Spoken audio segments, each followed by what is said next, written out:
connexion.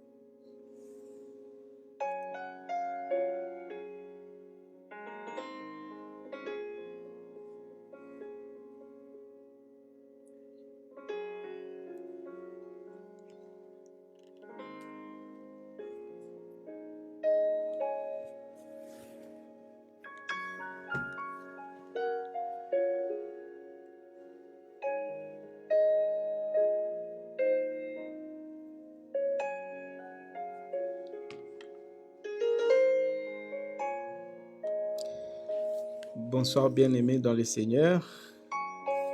Nous sommes dans la joie d'être encore là ce soir pour continuer notre programme. Nous bénissons le Seigneur pour la grâce qu'il nous fait de nous retrouver à nouveau dans notre programme d'enseignement que nous avons commencé et qui progresse jusque-là très bien. Je bénis le Seigneur pour toutes les réactions que nous recevons ici et là. En tout cas, nous sommes très heureux de tous ces témoignages et de voir tout ce que le Seigneur est en train de faire. Alors, pour tous ceux qui sont là, j'aimerais déjà vous inviter à partager largement la vidéo. Largement alors, partagez la vidéo et nous allons continuer notre programme par la grâce du Seigneur Jésus-Christ. J'espère que la connexion ne nous posera pas de soucis. Alors, aujourd'hui, nous allons commencer une nouvelle, la cinquième leçon. La cinquième leçon. Alors, je vous demande de partager. Partager dans le groupe, partager avec les amis, taguer les amis afin qu'ils se joignent à nous. Ils se joignent à nous pour ces programmes. Yes. Et nous bénissons Dieu pour tous les témoignages reçus, surtout les questions. Ça m'a fait plaisir de voir les gens réagir et ça prouve à suffisance que ces choses sont vraiment importantes et nécessaires en ces temps ici où le monde est en train de connaître un tournant dans la façon dont on était habitué à être, à voir les choses, à vivre, et les choses vont changer, mais il faudrait que nous soyons prêts, que nous soyons préparés à cela. Alors, invitez les amis qui ne sont pas encore là, afin qu'ils se joignent à nous. Nous bénissons déjà Dieu pour ceux qui sont là, et que la faveur de Dieu soit votre partage, pour votre fidélité, pour partager dans le groupe, publier dans le groupe, partager dans le groupe où vous êtes identifiés, afin que les amis qui sont dans ces groupes-là puissent aussi bénéficier de cette grâce, de cette faveur, de pouvoir connaître les Écritures. Je vous encourage, nous saluons la présence de Mama Wiva qui est déjà là, Maman Lina qui est là, le pasteur Alain Dagano qui est là. Partagez la vidéo, invitez les amis et nous progressons. Le pasteur Jean-Claude Ndagano est là et nous bénissons le Seigneur pour tous ceux qui sont là. Maman Anikas, merci d'être là et de contribuer activement à l'avancement de ces programmes. Alors, comme nous sommes en train de le dire dès le début, la Bible que nous portons entre nos mains à fixer des choses, à fixer des normes. Et les hommes de Dieu, les pasteurs, sont chargés, ceux qui sont appelés au ministère, sont chargés d'équiper les corps de Christ, d'équiper les corps de Christ avec ces éléments-là. Et en ce qui concerne cet équipement-là, que ceux qui sont appelés au ministère sont censés faire, la Bible a déterminé les éléments des bases qui constituent les premiers rudiments de ces oracles de Christ. Et c'est pourquoi nous nous efforçons, au travers de ces programmes, révisiter cela. Je sais que la plupart de ceux qui suivent, vous avez déjà étudié sur ça, peut-être suivi déjà, mais d'autres pas encore. Mais il est toujours essentiel de rentrer et vous allez remarquer que au travers de ce que je suis en train de dire, il y a beaucoup de nouvelles choses. Et nous saluons la présence de notre frère, le docteur R. Ataki. Nous saluons la présence de notre sœur Sephora Roé. Mankoulou, sœur Sephora, je crois qu'après les lockdowns, je dois faire un tour au Ghana. Je vais te prévenir, je viendrai au Ghana parce que j'avais les projets l'année passée, mais j'ai eu beaucoup de programmes. Et nous saluons la sœur Fatou Douémé. Donc, sœur Roé, après les lockdowns, on va faire un programme pour que je vienne au Ghana, à Accra. Il paraît au Ghana, il y a une bonne atmosphère de la présence de Dieu. Alors je viendrai, je viendrai pour visiter et voir. Ça sera avec joie. Donc on va faire le programme, je viendrai. Alors, notre sujet d'aujourd'hui, c'est la résurrection de mort. La résurrection de mort. Bonsoir, papa Roland Mukandila. Que le Seigneur vous bénisse. La sœur Sephora dit que God lives there. Are you sure about what they are saying? Okay. I'll come and see. I'll come and check. If he lives there, then I will remain there. I'll stay there. Ok, donc la sœur Sephora dit que Dieu habite au Ghana. Ok, on ira vérifier. Lisons notre texte. Hébreux 6, 1 à 2.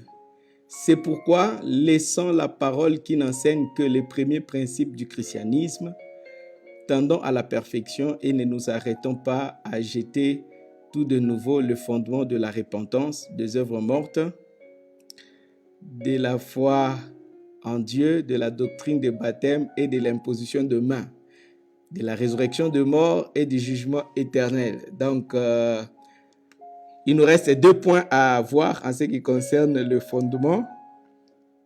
Alors aujourd'hui, nous allons voir la résurrection de mort. La résurrection de mort. Partagez la vidéo, partagez pour que les autres se joignent à nous. Partagez dans le groupe. Partagez dans tous les groupes dans lesquels vous vous situez. C'est parce que si vous cliquez le bouton partager, vous verrez groupe. Vous cliquez dans le groupe, vous voyez toute la liste des groupes dans lesquels vous êtes partagés. Ce n'est pas en vain que vous êtes dans ces groupes-là. Ce n'est pas en vain qu'on vous a introduit dans ces groupes-là. Partagez pour que ceux qui sont aussi dans ces groupes-là suivent. Nous saluons la présence de notre sœur Kevin Joël Moutala. C'est la première fois que Joël se connecte depuis qu'on a commencé ces programmes. Oh là là, gloire à Dieu. Alors, la résurrection de mort. La résurrection de mort. 1 Corinthiens 15, 51 à 52. 1 Corinthiens 15, 51 à 52. Voici, je vous dis un mystère. Nous ne mourrons pas tous, mais tous nous serons changés. En un instant, en un clin d'œil, à la dernière trompette, la trompette sonnera et les morts ressusciteront incorruptibles et nous serons changés. Ici, dans 1 Corinthiens 15, l'apôtre Paul est en train de parler d'un mystère.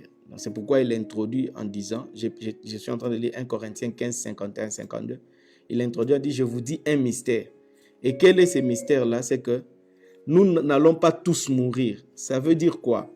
Ça veut dire que lorsque Jésus rentrera, lorsque Jésus reviendra sur les nuées pour prendre l'Église, il y a des gens qui seront vivants à cette époque-là. Bien sûr, ça sera nous, je le crois, parce que nous sommes déjà dans les temps de la fin.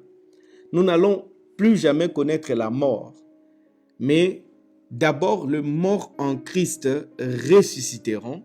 Après le mort en Christ, quand ils vont ressusciter, rejoindre le Christ dans les airs, nous qui serons vivants à ce moment-là, nous allons être transformés pour enlever ces corps corruptibles et revêtir le corps incorruptible. Ensuite, nous allons monter avec le Seigneur.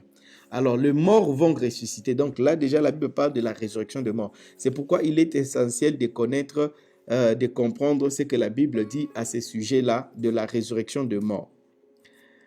Et la Bible parle de plusieurs types de résurrection de morts que nous allons voir dans notre leçon ici.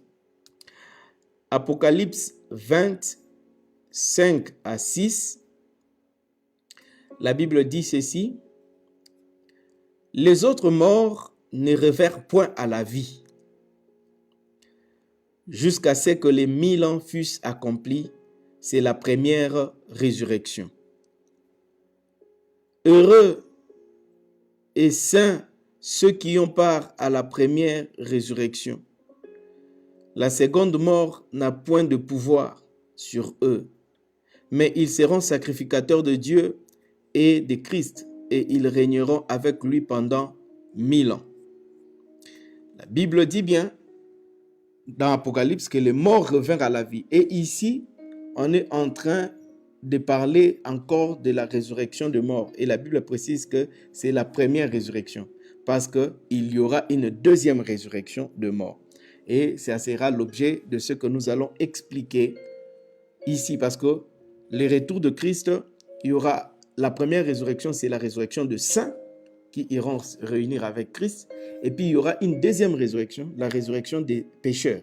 Ceux qui sont morts sans Christ, eux aussi vont connaître la résurrection, mais leur résurrection, ça sera pour le jugement. Et nous aurons le temps de voir cela. Jean chapitre 5, 28 à 29. Jean chapitre 5, 28 à 29.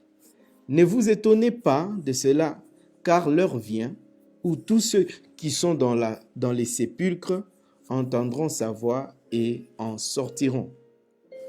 La Bible dit, ne vous étonnez pas de cela, car l'heure vient. Comprenez, cette heure-là est déjà proche de nous. Tous ceux qui sont dans les sépulcres, on parle de tous, ceux qui sont dans les sépulcres, la Bible dit, ils feront quoi? Ils entendront la voix et sortiront. Ceux qui auront fait le bien ressusciteront pour la vie, mais ceux qui auront fait le mal ressusciteront pour le jugement. Donc tout le monde va ressusciter.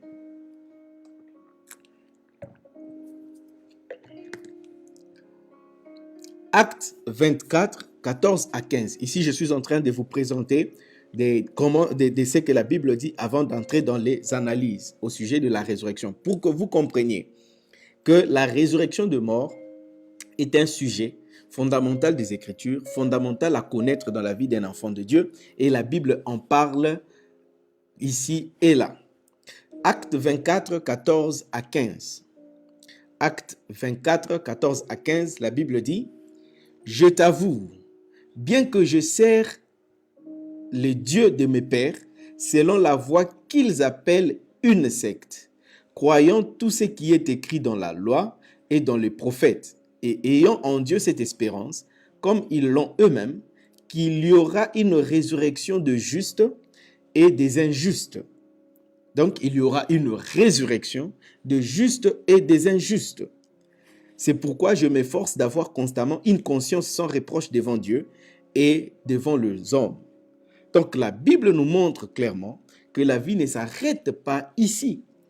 Même si tu meurs dans ton corps aujourd'hui, il y a un moment où tu ressusciteras. Que tu sois enfant de Dieu ou non, que tu sois juste ou injuste, la résurrection des morts est un fait, est une réalité. Et tu dois connaître maintenant comment se passera cette résurrection-là, et quelle est la qualification qui fera en sorte que ceux-ci ont part à la première résurrection et d'autres n'auront pas part à cette résurrection? Et que fera en sorte que d'autres aient part à la seconde résurrection? Il est important. Alors, nous allons étudier 3 points dans notre leçon, la résurrection de mort. Les 3 points sont les suivants. Nous allons étudier les morts. Que dit la Bible au sujet de mort? Combien de sortes de morts il y a dans la Bible? Combien de sortes de morts il y a dans la Bible? Et qui sont ces morts-là? C'est quoi la mort? Deuxième concept qu'on va voir dans la Bible, la résurrection. Nous allons voir la résurrection.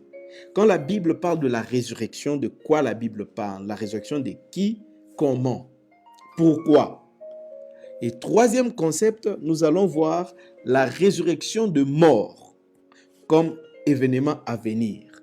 Nous allons étudier la résurrection de mort comme un événement à venir. Donc, nous avons 3 points. Les morts, la résurrection, et puis la résurrection de mort comme événement à venir.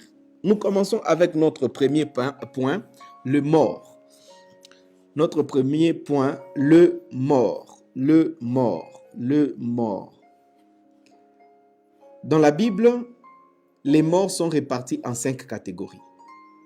Dans la Bible, les morts sont répartis en 5 catégories. Nous avançons, bien que la connexion est en train de bloquer un tout petit peu, mais par la grâce de Dieu, nous allons avancer. Le mort, il y a 5 catégories de morts dans la Bible. Première catégorie de mort, suivez très attentivement, ça déterminera la compréhension de tout ce qui vient après. Première catégorie de mort, c'est la mort naturelle, mort physique. C'est ceux qui sont morts physiquement ou naturellement. Cette mort arrive lorsque le souffle de vie s'en va et que le corps reste sans vie.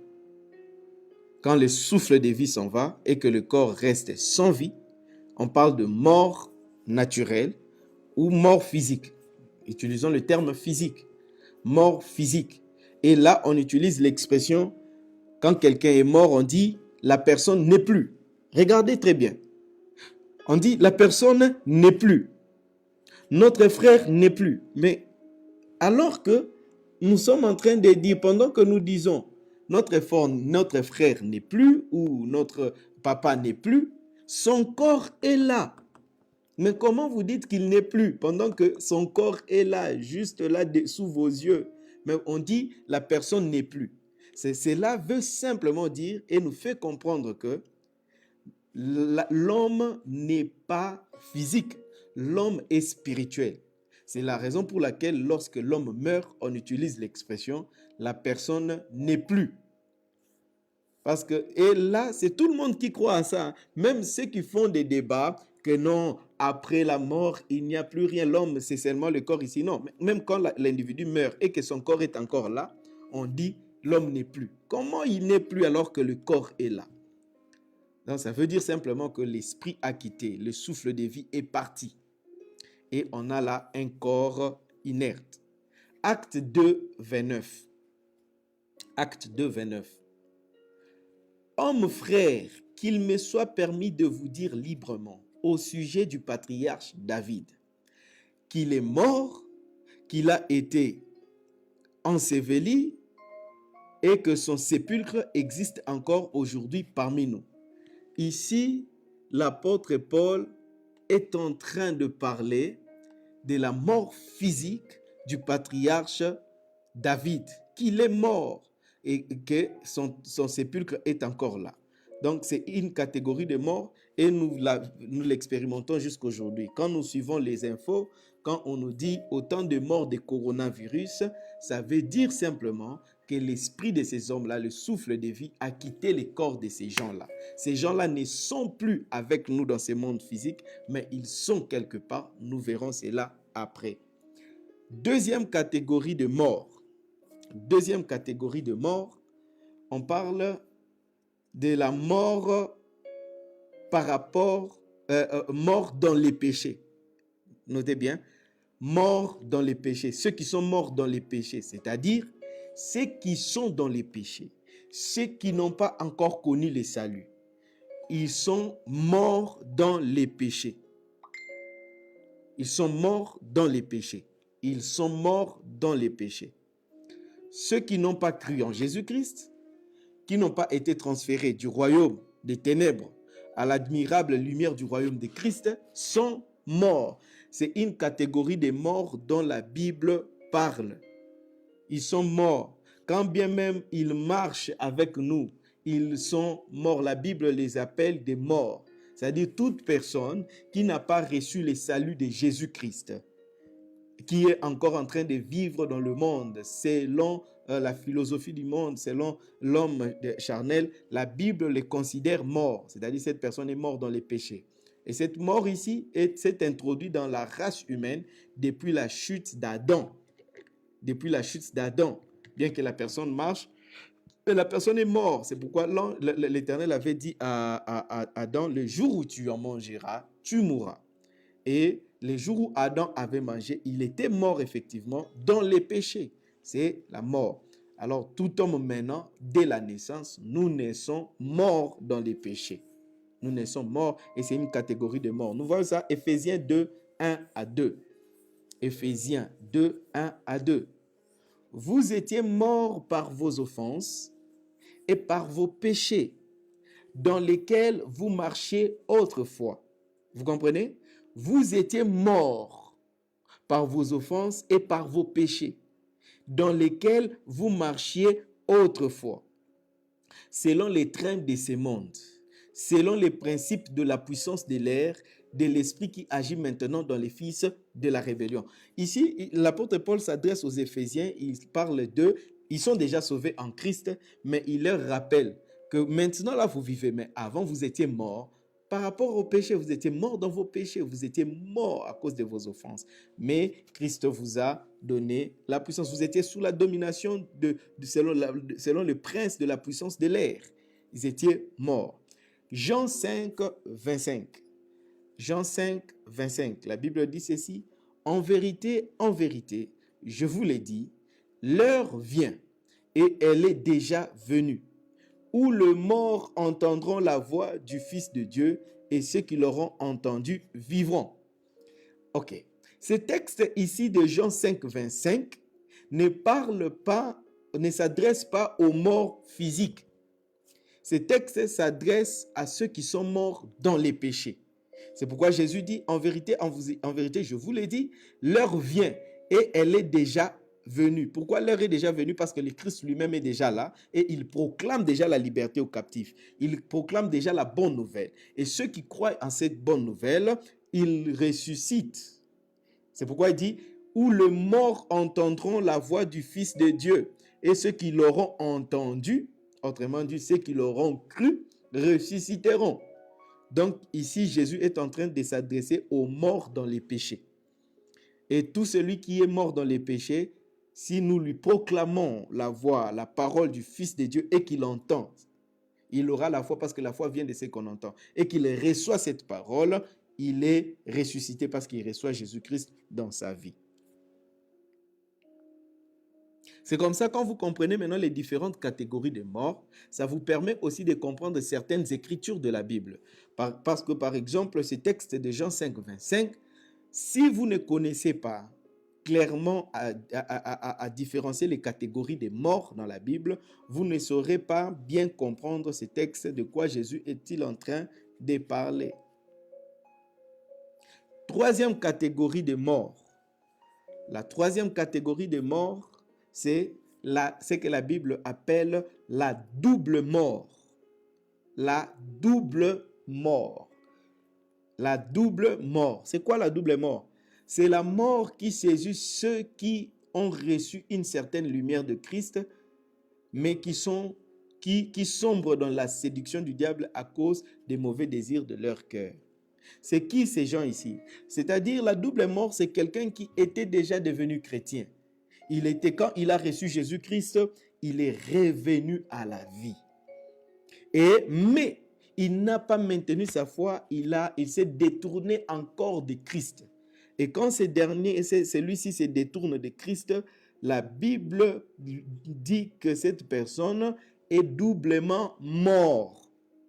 Et pour les gens qui sont doublement morts, il n'y a plus de résurrection pour eux. Nous allons expliquer cela.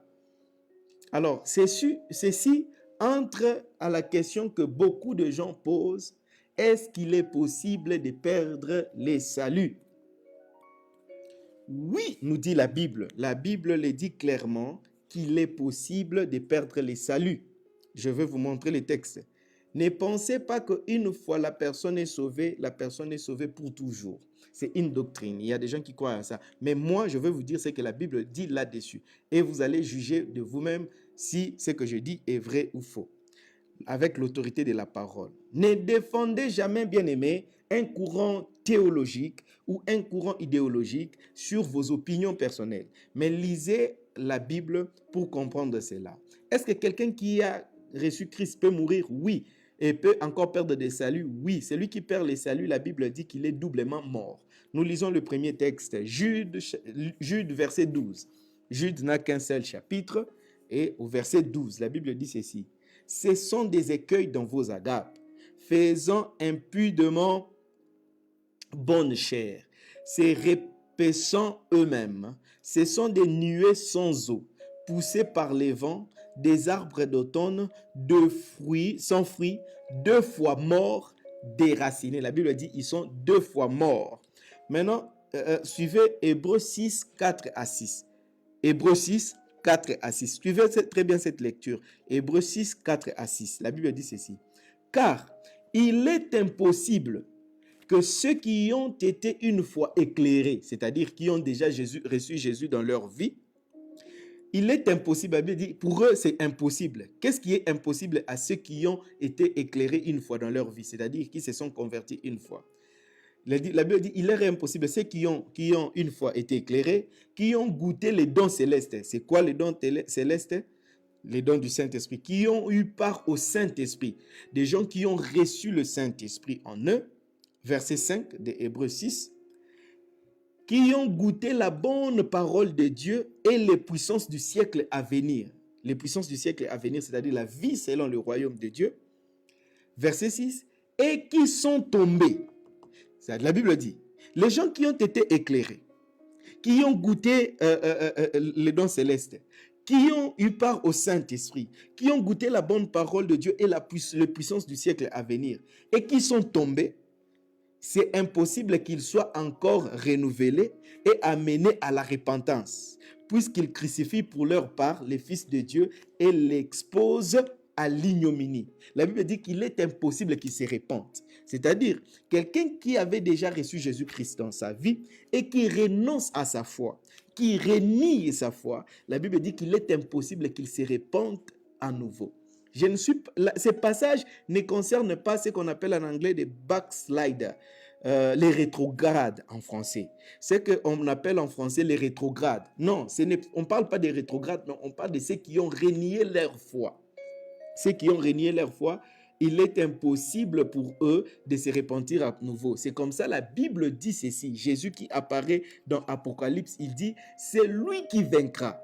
Je n'effacerai pas son nom dans les livres de vie. J'aimerais vous donner ces textes-là, je le trouve tout rapidement pour que vous ayez un texte biblique qui vous appuie cela. Jésus dit ceci, c'est lui qui vaincra. Celui qui vaincra, je cherche le texte, Apocalypse. Ok. Voilà. Je suis dans Apocalypse 3, verset 5. Apocalypse 3, verset 5. La Bible dit ceci. Celui qui vaincra sera revêtu ainsi des vêtements blancs. Qu'est-ce que veut dire celui qui vaincra? C'est-à-dire celui qui gardera sa foi jusqu'à la fin, qui vaincra les tentations et les épreuves, qui gardera sa foi jusqu'à la fin, parce qu'il y a des gens qui perdront la foi. Jésus dit, je n'effacerai point son nom du livre de vie et je confesserai son nom devant mon Père et devant ses anges. Ok. Jésus dit, je n'effacerai pas son nom. Cela nous montre qu'effectivement, il y a des gens dont les noms seront effacés dans les livres de vie. Parce que si Jésus dit, c'est lui qui vaincra, je n'effacerai pas son nom des livres de vie, mais qu'est-ce qui arrivera à celui qui ne vaincra pas? Si tout le monde devrait vaincre, Jésus n'allait pas dire c'est lui qui vaincra. Parce qu'il s'adresse aux enfants de Dieu. Il s'adresse à l'Église. C'est lui qui vaincra. Vaincra, c'est-à-dire, c'est lui qui gardera sa foi jusqu'à la fin. Je n'effacerai pas son nom du livre de vie. Mais celui qui ne vaincra pas, son nom sera quoi? Supprimé. Or, quand on supprime les noms du livre de vie, ça veut dire que la personne perd son salut. Vous comprenez? Parce qu'il n'a pas tenu jusqu'à la fin. Il a renié sa foi. Et Jésus dit, j'effacerai son nom. C'est pourquoi le jour du jugement des pécheurs, Jésus fera sortir le livre de vie. Pour que quelqu'un dira, non, Christ, moi je t'avais reçu dans ma vie pour te servir. Jésus lui montrera les jours où il a reçu. Effectivement, ton nom était écrit dans les livres, mais voici aussi les jours où ton nom a été effacé parce que tu as renié ta foi. Alors, de quelle manière quelqu'un peut renier sa foi? De quelle manière quelqu'un peut renier sa foi? Je vous donne les manières dont quelqu'un peut renier sa foi. Quelqu'un qui servait le Seigneur et puis, du coup, il devient occultiste. Il devient serviteur de Satan. Alors, vous allez dire que cette personne, comme il avait déjà donné sa vie à Christ, même s'il devient serviteur de Satan, quand Christ reviendra, il sera sauvé. C'est absurde parce que là, c'est traiter Jésus-Christ d'injuste. C'est traiter Dieu d'injuste. Donc cette personne-là, qui était déjà devenue enfant de Dieu, mais qui va maintenant dans l'occultisme servir le diable, qui va dans la sorcellerie servir le diable, la Bible dit, c'est lui-là, lorsque le Christ viendra, il ne sera pas sauvé, il a perdu sa foi. Il a perdu sa foi. C'est comme ça, j'aimais quiconque à l'épreuve qui suivait vous qui suivez ces vidéos, allez regarder l'histoire des hommes de Dieu qui ont abandonné la foi et qui sont devenus des occultistes. Aucun d'entre eux ne s'est repenti. Je n'ai jamais entendu l'histoire d'un homme de Dieu, d'un pasteur qui était serviteur de Dieu et puis qui devient occultiste. Ensuite, avant sa mort, il se répand. Ça n'existe pas. Pourquoi? Dieu endurcit leur cœur et ils ne parviennent pas assez. Parce qu'ils crucifient pour la deuxième fois Christ. Et la Bible dit qu'il est impossible à ces gens-là de se repentir. Et tout celui qui a déjà goûté au don du Saint-Esprit et qui s'est servi Christ et qui se détourne de la foi pour servir le diable, qu'est-ce qui se passe? Dieu endurcit son cœur. Et de telles personnes, même si vous les trouvez sur les lits d'hôpital en train de mourir, même si vous les prêchez comment, il ne va pas se repentir. Son cœur sera endurci et il mourra comme ça et il ira en enfer. C'est comme ça, il ne faut pas renier sa foi. Et autre chose, c'est quoi? Lorsque la marque de la bête viendra, tout celui qui acceptera cette marque-là reniera sa foi. Ça sera une façon de renier sa foi. Et une fois que tu as renié ta foi, bien-aimé, Dieu va endurcir ton cœur et il sera impossible pour toi de te repentir à nouveau.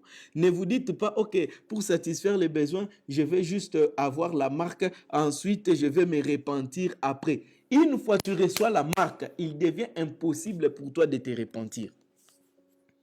Ton sort est scellé. Ton sort est scellé. Parce que la Bible appelle ça double mort. La double mort, c'est lorsque tu étais déjà enfant de Dieu et puis tu renies ta foi. C'est comme ça les chrétiens de l'époque, lorsque ils étaient en train de subir la persécution, on les amenait comme ça et puis on mettait une corde, disons, on mettait l'épée comme ça. On leur posait la question, est-ce que vous voulez renier votre foi? Renier votre foi, on vous laisse en vie. Gardez votre foi, on vous tue. Ils ne reniaient pas leur foi. Ils gardaient leur foi. Ils ne pouvaient pas se dire, ok, je renie ma foi et puis quand ils vont me laisser, je vais aller me repentir. Sachez que c'est un acte spirituel fort. Dès que tu renies ta foi comme ça, après cela, tu n'auras même plus le sentiment de te repentir. Même Dieu, il va endurcir ton cœur pour ne pas te repentir. Alors, lorsque l'épreuve viendra, même si on te met l'arme comme ça, on te dit, renie ta foi, on va te laisser en vie. Et puis, toi, tu te dis, non, je vais renier seulement leur présence. Et puis, quand je serai absent, je vais revenir. Sache que tu n'y reviendras plus. Tu seras mort. Tu connaîtras la double mort. Et le salut pour toi, tu n'auras plus accès au salut. La Bible dit, c'est impossible. C'est impossible. Je crois la séance prochaine, je vous montrerai une vidéo ou une image en Inde, là où on est en train de forcer les chrétiens de se convertir. Et il y a de ceux d'abandonner, de renier la foi. Il y a de ceux qui acceptent, on met les couteaux comme ça, ils acceptent d'abandonner le christianisme, ils rentrent dans l'hindouisme. Mais il y a de ceux qui disent, je préfère mourir avec ma foi. Et on les tue. Vous comprenez? Donc, ne reniez, ne faites jamais cette erreur-là. Maintenant, le fait aussi est que c'est très dangereux en tant qu'enfant de Dieu de mener une vie de péché. Parce que si tu mènes une vie de péché, tu ne sais pas où est-ce que ce péché-là peut t'amener. Et ce péché peut t'amener jusqu'à arriver au point d'endurcissement de renier ta foi. Vous comprenez? Si tu ne veilles pas sur la sanctification, tu mènes une vie de péché, le diable n'est pas un petit enfant pour te laisser jouir du péché, ensuite aller en enfer. Le diable n'est pas un petit enfant pour te laisser flirter avec lui et puis ensuite il va te laisser aller au ciel. Non, une fois il t'a déjà attiré dans des petites choses, il va continuer à tirer la corde jusqu'à t'amener au point de non-retour. Parce que par rapport à la vie des péchés, il y a un point de non-retour. Là où tu atteins et le diable te fait faire des pactes là-dedans sans même que tu le saches et puis tu perds ta foi. Donc ne jouez pas avec les péchés, le diable est malin. Il n'aimera pas que toi tu as joui avec lui dans les péchés et à la fin quand Christ reviendra, que lui soit jeté dans le feu et que toi tu ailles au ciel en train de te moquer de lui en disant ouais diable on a joué ensemble mais voilà toi tu es en enfer, moi je suis au ciel. Non, le diable n'est pas un petit enfant, il ne fait pas des blagues et alors il va commencer avec des petites choses et il va attirer. C'est pourquoi bien aimé, tu as tout intérêt à marcher dans la sanctification et à fuir les péchés. À fuir les péchés. Le diable n'est pas un petit enfant où tu vas jouer avec lui. Non. Ouais, je continue. La sœur Fatou pose la question. Et si tu étais pécheur durant toute la vie et au moment de marquer de la marque de la bête, mais tu préfères mourir là, tu iras au paradis. Oui, écoute, c'est le fait de croire en Jésus-Christ qui t'amène au paradis. Et de refuser de renier sa foi. Vous comprenez? Même si tu as vécu dans les péchés toute ta vie, vivre dans les péchés, c'est vivre sans Christ. On note ça. Je crois que la seule chose qui sauve les gens, c'est comme ça, c'est le salut en Jésus-Christ. C'est-à-dire, même si tu arrives à croire à Jésus-Christ avant qu'il ne rentre, tu iras en enfer. Et si tu as reçu Jésus-Christ lorsque la marque de la bête arrive, tu refuses de recevoir la marque, tu préfères mourir, sache que ta place est garantie au ciel. Ta place est garantie au ciel si tu meurs parce que tu refuses la marque de la bête, mais tu es enfant de Dieu. Mais si tu n'es pas enfant de Dieu, même si tu refuses la marque de la bête, tu iras en enfer. Si tu n'es pas né de nouveau, même si tu refuses la marque de la bête, tu iras en enfer. Parce que l'accès à la présence de Dieu au paradis, c'est la nouvelle naissance en Jésus-Christ. Maintenant, quatrième catégorie de morts. Quatrième catégorie de morts, la Bible parle de la mort par rapport au péché. Par rapport au péché. Nous avons parlé de la mort dans les péchés. Maintenant, ici, on parle de la mort par rapport au péché. Ça veut dire ceci. Cette mort ici, c'est comme j'aimerais trouver le mot pour expliquer cela. C'est la nouvelle naissance en Jésus-Christ. Voilà. Quand tu reçois Jésus dans ta vie, tu vis maintenant en Christ et tu es mort par rapport au péché. Par rapport, c'est comme ça on dit, faire mourir le vieil homme. Le vieil homme est mort par rapport au péché. C'est comme ça, il ne peut plus pécher. Il ne peut plus avoir la force d'agir parce qu'il est mort par rapport au péché. Donc la quatrième catégorie des morts dont la Bible parle, c'est mourir par rapport au péché, mourir par rapport au monde, mourir par rapport à la convoitise. C'est-à-dire quand on va te chercher parmi les pécheurs, qu'on ne te trouve plus. Qu'on ne te trouve plus parce que tu es mort par rapport au péché. Quand on va dans les pays des pécheurs, on voit ta tombe. Quand on va dans le monde, on trouve... Oui, il faut poser ta question, Omer. Pose ta question. Quand nous sommes en train d'enseigner, si tu as une question, tu la poses directement. Je vais voir et je vais réagir.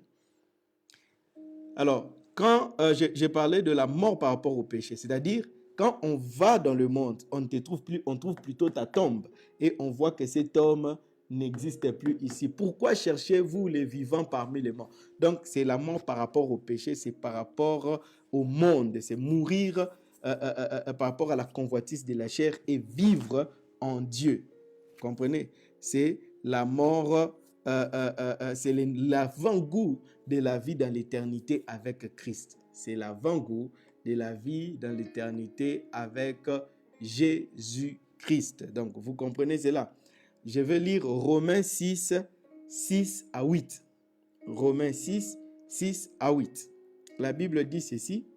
Sachant que notre vieil homme a été crucifié avec lui. Vous comprenez un peu? Notre vieil homme a été crucifié avec lui, donc mort par rapport au péché, afin que le corps du péché fût détruit, pour que nous ne soyons plus esclaves du péché, car celui qui est mort est libre du péché. Or, si nous sommes morts avec Christ, nous croyons que nous vivons aussi avec lui. De quelle mort on est en train de parler ici? On est en train de parler de la mort par rapport au péché. Parce qu'avant, nous étions esclaves. Nous vivions dans les péchés. Mais nous sommes morts. C'est pourquoi le péché n'a plus d'effet sur nous. Nous sommes morts avec Christ à la croix. 2 Timothée 2:11. 2 Timothée 2:11. 2 Timothée 2:11. La Bible dit, cette parole est certaine. Si nous sommes morts avec lui, nous vivrons aussi avec lui. Si nous sommes morts avec lui, nous vivrons aussi avec lui. De quelle mort on est en train de parler ici? On parle de la mort par rapport au péché. On parle de la mort par rapport au péché. Ici, j'aimerais faire un commentaire avant de parler de la 5e catégorie de mort. De la mort par rapport au péché. Un jour, j'étais en Inde et des frères m'ont appelé afin que j'aille prier pour une sœur. Pour que j'aille prier pour une sœur. Je suis allé prier pour cette sœur-là. Avant de prier, je ne connaissais pas. On m'a dit qu'elle a des problèmes dans sa vie. Je suis allé, j'ai pris la sœur et on est allé au top floor, au-dessus de l'immeuble où il vivait. Nous sommes arrivés au-dessus de cet immeuble-là. On s'est assis avec lui et les 2 frères qui m'avaient accompagné sont restés dans son appartement en bas. Nous, on est monté, je crois que c'était 5e ou 6e niveau. On est resté là-bas au top floor. Quand on est resté là, la sœur a commencé à me raconter sa vie. Elle m'a dit, à cette époque-là, elle avait 30 ans, je crois. Oui, elle avait 30 ans, mais elle avait déjà avorté 31 fois. Elle a fait 31 avortements. Et j'étais très étonné d'entendre ça, surpris. Donc, le nombre d'avortements sont même plus que son âge. Elle avait 30 ans, mais elle avait déjà avorté 31 fois. Donc, et j'étais surpris, j'étais même étonné de savoir comment elle est arrivée jusqu'à 30 déjà, parce que déjà à 2, à 3, à 4, certaines déjà deviennent stériles, mais elle a avorté jusqu'à 31 ans. Et ce n'était pas 31 enfants, parce que quelquefois, elle a eu à avorter des jumeaux. Donc, elle a pu tuer plus de 40, 50 enfants. Et hormis cela, elle m'a raconté beaucoup d'autres choses qu'elle avait faites. Elle me dit quelque chose, elle me dit, les frères sont venus m'exhorter, ils m'ont parlé, mais ils m'ont dit que la Bible dit, ton péché t'atteindra. Hein? Tout ce que tu as fait comme péché, tu en payeras le prix. Ils lui ont donné même l'adage, tout se paye ici-bas. C'est qu'un homme aura semé, il les moissonnera. Il les moissonnera. Alors il m'a dit, donc avec tous ces avortements que j'ai faits, avec tous les mal que j'ai faits, avec tout ça, alors payer les conséquences de ça, j'imagine ma vie sera comment? Ça me hante de savoir que je vais payer les conséquences de tous ces péchés ici et tout ça. Elle était abattue parce elle avait accepté Christ dans sa vie. Elle voulait changer. Mais chaque fois qu'elle réfléchissait aux conséquences de ces 31 avortements et d'autres choses qu'elle a faites, il y avait beaucoup de choses en elle, en même temps l'esprit de la sorcellerie, en même temps ceci. Elle avait peur maintenant de vivre Elle a donné sa vie en Christ, mais elle avait peur de payer le prix. Et je lui ai dit ceci, ma sœur, effectivement, pour chaque péché qu'un homme commet, il y a une conséquence. Et l'homme doit payer ces conséquences-là, parce que Dieu est juste. Celui qui pêche doit payer le prix de ses sacrifices. Mais je lui ai dit une chose. La personne qui doit payer le prix de tous les péchés que tu as commis, de tous les avortements que tu as commis, si elle meurt, cette personne-là meurt, ces conséquences-là, ils ne peuvent pas le payer. Je lui pose la question. Admettons que moi, je viens, je tue les gens ici, et puis je me tue et je suis mort. Est-ce qu'on va me mettre en prison parce que j'ai tué les gens? Elle a dit non. J'ai dit pourquoi on ne va pas me faire payer ces péchés-là? Elle a dit parce que tu es mort. On ne punit pas le mort, on va juste t'enterrer. Je lui ai dit effectivement. Toi qui as commis ces péchés-là, si tu décides de mourir aujourd'hui, c'est-à-dire que les conséquences de ces péchés-là viendront effectivement te chercher.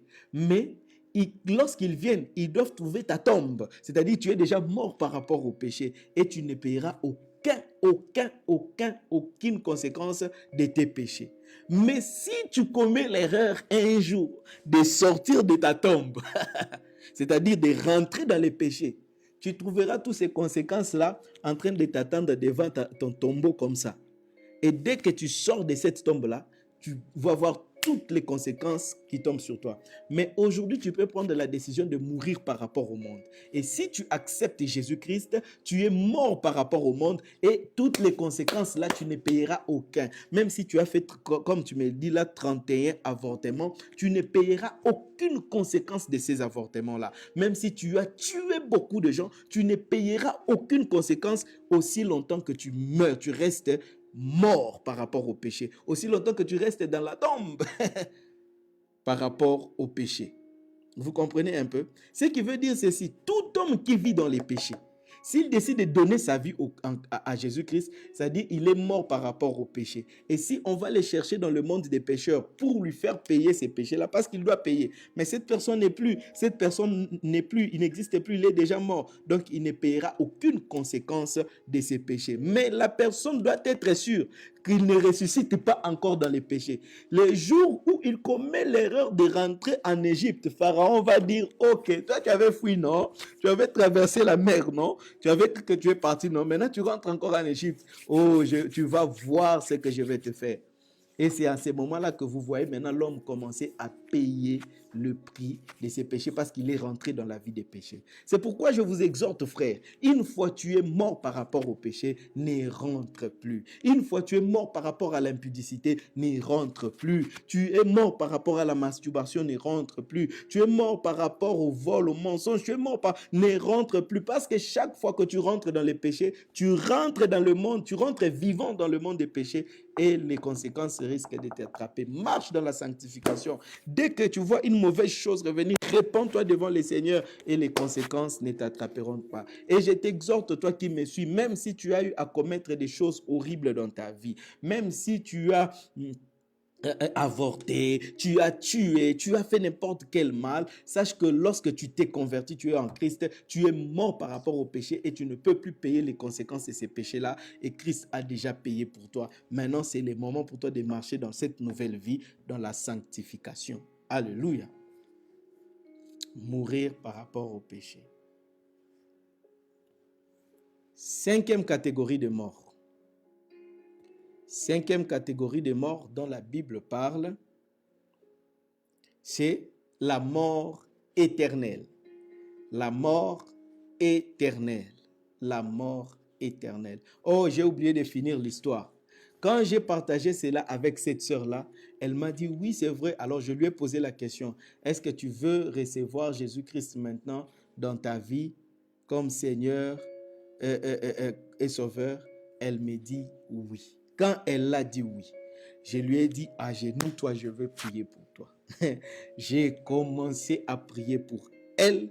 Elle est tombée. Les manifestations démoniaques ont commencé. Des dragons, des serpents, des ceci. On a prié, j'ai prié pour elle. Et bien aimé, nous étions sur les, comment on appelle ça, je ne sais pas, les top floors, comment on appelle ça en français. c'est-à-dire au dernier niveau de l'immeuble, hein, pas là où les gens habitent, mais sur la toiture de l'immeuble, c'est en béton, hein, à la toiture de l'immeuble. On était là-bas et elle a commencé toutes ces manifestations-là, à sauter ici, à sauter là-bas, à aller là-bas. Maintenant, pendant que j'ai chassé tous ces esprits-là, j'étais là, j'ai chassé, j'ai vu que elle risquerait de sauter de l'immeuble et tomber là-bas, elle allait mourir, la faute allait me revenir. J'ai pris mon téléphone pendant que j'ai chassé les démons. J'ai chassé les démons à gauche, mon téléphone à droite. Sors au nom de Jésus. J'ai tapé les numéros des frères qui m'avaient accompagné, qui étaient restés dans l'appartement. Leur téléphone sonnait et personne ne répondait. J'ai appelé les premiers. J'ai appelé les deuxièmes. Personne ne répondait. Parce que je les appelais afin qu'ils montent là-bas au top floor pour m'aider à maîtriser cette sœur-là afin qu'elle ne saute pas. Mais j'ai sonné, j'ai chassé, parce qu'il y avait tellement beaucoup de démons en elle. J'ai chassé un après l'autre, un après l'autre, un après l'autre, un après l'autre, un après l'autre. Mais ils ne répondaient toujours pas à mes appels. Jusqu'à ce que j'ai fini complètement sa délivrance. Et elle s'est levée. Je lui ai dit comment tu te sens. Elle m'a dit je me sens bien et tout ça. Et nous sommes descendus maintenant dans l'appartement. Quand nous entrons dans l'appartement, je demande à ces deux frères-là, mais je vous appelais, vous n'entendiez pas. Et puis ils sursautent, ils regardent leur téléphone, ils voient les appels manqués. Je leur ai dit, vous voyez, vous venez dans un service spirituel, mais vous êtes distraits. Donc le diable les a distraits pour qu'ils ne viennent pas participer. Mais bon, j'ai béni le Seigneur parce que le travail a été fait et cette sœur-là a été délivrée. Et elle est maintenant là, elle se porte très bien par la grâce du Seigneur. Alors, comment dire, l'une des choses qui avait fait que cette sœur-là me fasse appel, c'est parce qu'elle s'était retrouvée avec mon livre, Passion sans limite. Elle avait lu mon livre autant de fois. Et il s'est dit, j'aimerais bien rencontrer cet homme. Parce que jusqu'à ce qu'elle me rencontre, elle trouvait que son problème persistait et elle continuait à faire des avortements comme ça. Et gloire à Dieu, depuis lors, elle a connu sa délivrance. Cinquième catégorie de mort, c'est la mort éternelle. La mort éternelle. La mort éternelle. C'est la mort qui concerne ceux qui quittent ces mondes sans avoir reçu le salut en Jésus-Christ. Toute personne qui quitte ces mondes, qui meurt sans avoir reçu Jésus comme Seigneur et Sauveur dans sa vie, il est mort éternellement. Il est mort éternellement. Parce que la Bible déclare il est réservé à l'homme de mourir une seule fois, après quoi vient le jugement. Donc, quand l'homme meurt, il n'y a plus de possibilité de salut pour lui, selon ce que dit la Bible, parce que la Bible ne parle pas des saluts qu'on peut apporter aux morts en priant pour eux. C'est-à-dire, quand quelqu'un est mort, même si tu pries pour son salut, il ne peut plus recevoir le salut parce qu'il est mort. Donc, il faudrait prier pour que les gens ne meurent pas sans le salut. Donc, tout celui qui meurt sans avoir reçu le salut, il va expérimenter ce que la Bible appelle la mort éternelle. Nous lisons Marc 9, 43 à 44. Marc 9, 43 à 44. La Bible dit ceci: si ta main est pour toi une occasion de chute, si ta main est pour toi une occasion de chute, coupe-la. Mieux vaut pour toi entrer manchot dans la vie que d'avoir les deux mains et d'aller dans la guéhenne, dans le feu qui ne s'éteint point. Vous comprenez? C'est dangereux de mourir éternellement, de connaître la mort éternelle. Et ton bras peut te conduire à la mort éternelle. Si quelque chose te conduit, est une occasion de chute pour toi. Quand on parle d'occasion de chute, la chute, c'est quelqu'un qui était déjà monté, mais qui a chuté. Quelqu'un qui était déjà quelque part, il a chuté. Il était au-dessus. Vous comprenez de quoi je parle?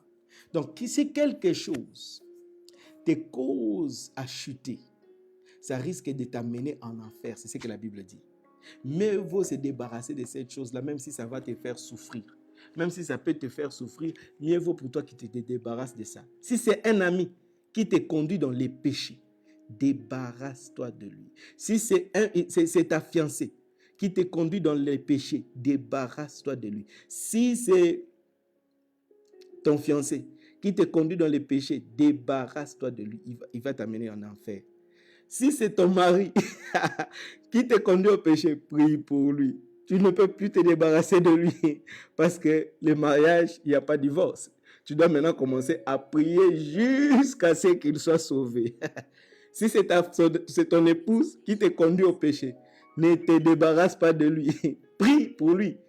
Prêche. Si tu ne parviens pas, cherche des témoins additionnels jusqu'à ce qu'il se convertisse. Mais si c'est ton fiancé, hey, débarrasse-toi de lui. Parce que tu peux te séparer des fiançailles même 80 000 fois. Ce n'est pas un péché si tu crains le Seigneur. Alléluia. Donc, mais si tu te maries déjà, même si cette personne-là, c'est une occasion de chute pour toi.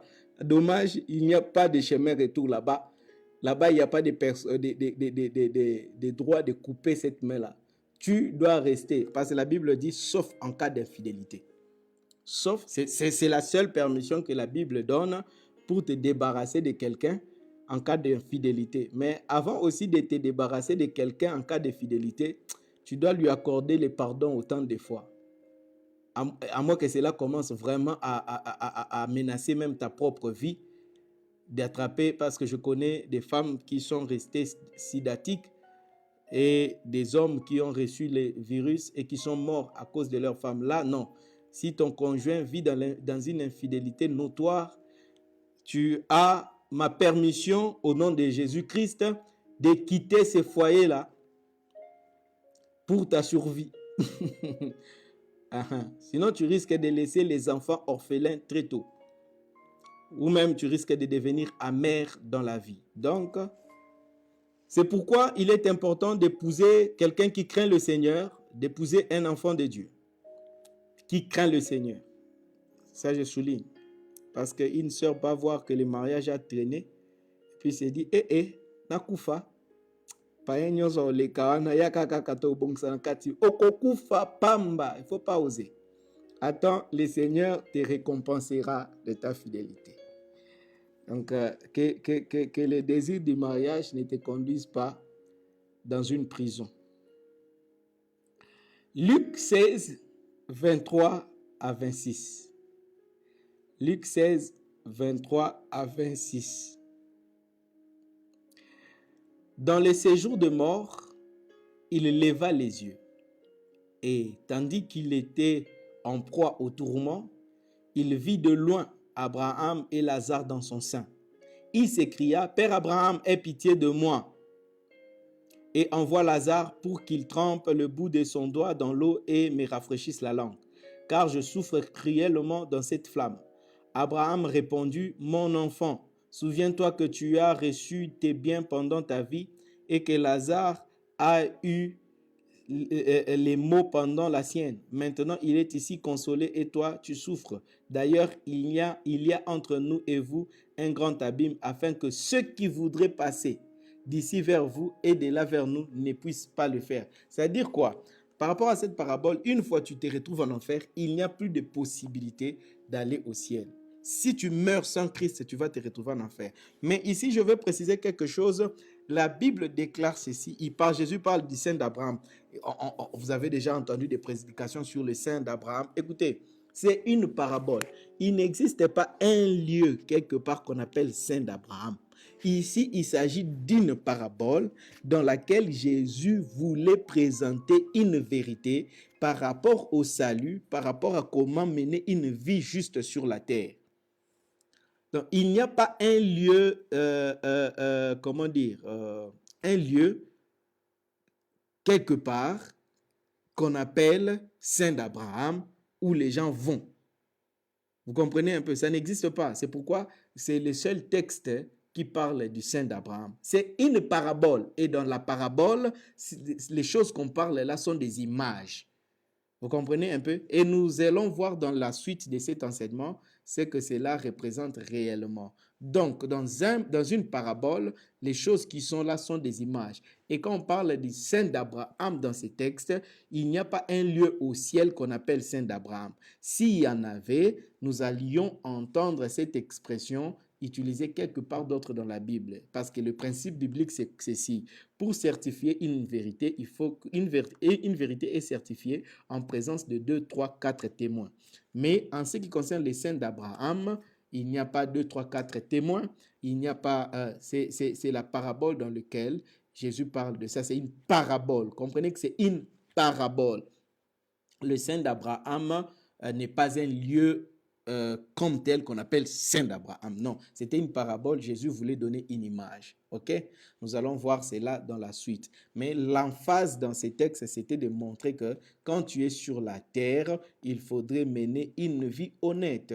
Il faudrait mener une vie juste et tu auras les saluts. Mais si tu mènes une mauvaise vie, tu connaîtras la mort éternelle et tu vas souffrir dans l'affaire. Le dernier texte que nous allons lire, c'est le psaume 49, verset 8. Psaume 49, verset 8. Psaume 49, verset 8. Psaume 49, verset 8. La Bible dit ceci. Dans d'autres versions, c'est les versets 9. Hein? Dans d'autres versions, c'est le verset 9. Dans d'autres versions, c'est le verset 8. Mais c'est le psaume 49. Soit le verset 8, soit le verset 9. Selon les versions. La Bible dit, les rachats de leurs âmes est cher et n'aura jamais lieu. Les rachats de leurs âmes, est cher et n'aura jamais lieu. C'est-à-dire quoi? C'est lui qui meurt sans Christ. Les rachats de son âme est tellement cher que ces rachats-là n'aura pas lieu. Les rachats des âmes a eu lieu pendant que nous sommes sur la terre. Mais si tu ne profites pas de ces rachats pendant que tu es vivant et que tu meurs dans les péchés, les rachats de ton âme n'aura jamais lieu. Tu vas mourir éternellement en enfer. Tu seras en train de brûler en enfer. Donc, ainsi dit, nous arrêtons la leçon d'aujourd'hui par là, où nous avons étudié les 5 catégories des morts dont la Bible parle. Nous avons d'abord introduit ces textes pour voir, nous sommes en train de parler de la résurrection des morts et aujourd'hui nous avons étudié pour voir les concepts de la mort dans la Bible. Quand la Bible dit mort, de quoi la Bible parle? Premièrement, la Bible parle de la mort physique, lorsque le corps quitte et l'esprit quitte l'homme. Deuxièmement, la Bible parle de la mort dans les péchés. Et après la mort dans les péchés, la Bible parle troisièmement de la double mort. Et après la double mort, la Bible parle de la mort par rapport au péché. Et après cela, en dernier lieu, la Bible parle de la mort éternelle. Voilà, nous avons conclu en ce qui concerne le concept de la mort dans la Bible. Et demain, nous y reviendrons, nous reviendrons pour continuer la leçon sur la résurrection de mort, où nous parlerons du deuxième concept, la résurrection. Nous parlerons de la résurrection. Voilà, que mon Dieu vous bénisse et que mon Dieu vous fasse grâce. Nous allons prier et j'aimerais, avant qu'on ne prie, prions d'abord et puis je salue d'abord et puis on va prier. J'ai béni le Seigneur pour la présence de vous tous. J'aime votre fidélité. J'aimerais qu'à la fin de chaque vidéo ou dans la journée, prenez la vidéo, partagez-les dans votre page, lancez un watch party, partagez-les dans le groupe pour que plusieurs suivent. Si ces choses vous bénissent et contribuent à votre croissance spirituelle, je le crois, ça vous bénit et ça contribue à votre croissance. Donc, partagez-les au maximum, demandez aux amis de voir, entrez dans les commentaires, taguez un ami, mettez son nom qu'il vienne suivre afin qu'il connaisse la vérité et qu'il soit affranchi. J'ai béni le Seigneur pour la présence du pasteur Jean-Claude, béni le Seigneur pour le docteur Blanchard, Fouani, Omer Mboyo, Déborah Lagrasse, Ralph Katambwe, Patrick Bassoumé, vous tous qui nous avez suivis, Sephora Roé, notre sœur Yoari Kiboko, Maman Nadia Ndaya, Mama Wiva, Kalombo, Maman Lina, Maman Anikas, Fatou Doueme, Olga, Bioli à partir des États-Unis, le pasteur Alain Dagano, Maman Guigui, Binda, Kikunda qui nous ont suivis, et vous tous, que mon Dieu vous bénisse abondamment. Nous allons prier. Seigneur, je prie dans le nom de Jésus, alors que nous avons abordé ces sujets. Je prie, Père, que ceux qui sont morts par rapport au péché ne connaissent jamais la résurrection dans le mort de péché. Que le Saint-Esprit les aide à rester en vie en Christ Jésus, qu'ils ne rentrent plus jamais en Égypte, tous ceux qui sont déjà sortis. Père, je prie, Éternel, qu'ils soient des instruments par lesquels tous ceux qui n'ont pas encore expérimenté cette mort par rapport au péché, qu'ils les amènent en proclamant la vérité de l'Évangile. Oh Dieu, j'ai prie, Seigneur, que toutes les conséquences des péchés qu'ils ont commis dans le passé ne se manifestent jamais dans leur vie et que les diables ne mettent jamais des pièges qui les ramèneront dans les conséquences. J'ai prié et je déclare que tu es libre et complètement libre. Au nom puissant de Jésus-Christ, comme la Bible le déclare, que vous êtes réellement libre, vous qui êtes en Christ.